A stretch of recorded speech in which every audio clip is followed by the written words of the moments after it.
natin, Ma'am Mia, ay papunta ng Concepcion. Galing tayo na Magsaysay Avenue. Anong part ng rotonda? Inner part, outer part? Inner part. Inner part. So sa rotonda, ang priority po ay yung nasa loob ng rotonda. Tayong papasok pa lamang ang magbibigay ng daan. Okay, dito ka lang sa inner part kasi ang plano natin, umikot papunta ng Concepcion. Huwag na mag-outer ha. Inner part, pag going to Concepcion, galing na Magsaysay. Sundan mo na yung linya natin. Hihinto ka sa part na to, ma'am, kasi ang priority po ay nasa loob ng rotonda. Clutch, ma'am. And first gear. Kapag titigil ka na, dapat yung clutch, naka-clutch down na. Clutch control, pwede natin pagalawin ng dahan-dahan, daruli scroll pa rin o gumapang hanggang makapasok ka sa loob ng rotonda. Let's go, ma'am.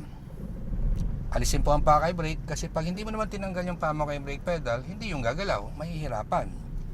Maintain yung linya. Tuloy mo lang, ma'am, nasa inner part ka na. Susundan mo lang po yung paikot na yan.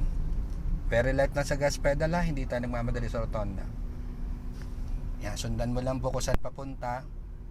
Tapos dahan-dahan mo rin itutuwid yan. Tingin ka naman sa right side. Pero huwag kang sasampa dyan sa gutter, magagalit yung ating may-ari na rotonda.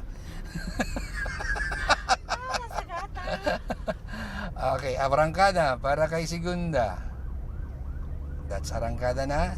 Tipat ng Segunda. Bitaw ng clutch. Gas. Tuloy mo ulit. Maintain yung linya. Nasa gata. Anyway, nakatapos na ako. Wala naman nakakita. Kami lang. Dire-diretso mo lang yan. Ang takbuhan lang naman din sa area ito ay mga 20 to 30 kilometers per hour. Pag nakabelo ka ulit, pwede ka umarangkada. Das lipat mo yun ng tersera ha pag nakabelo ulit. Ilan na ba RPM mo dyan? Oh, pwede na. Lipat ng tersera. Bitaw ng clutch. Gas. So palitan po yung paa. Maintain yung linya. At distansya sa mga sasakyan sa unahan. So always keep distance. 1 car apart, 2 cars apart. Buti nila yung pedestrian nakatawid na. Pero kung medyo papalapit pala yung pedestrian, patatawirin natin yun ha. Kasi karapatan ng ating mga pedestrian na tumawid. Maintain lang linya. Mas malapad naman to kaysa dun sa pinag-practicean natin. Kaya mas kaya mong i-maintain to kasi mas malaking kalsada po ito. Max speed dito sa lugar na to, nakalagay po sa ating sign ay 30 kilometers per hour. So ayan po, it's 30 kilometers per hour. 30 max speed. Para yan sa safety na karamihan.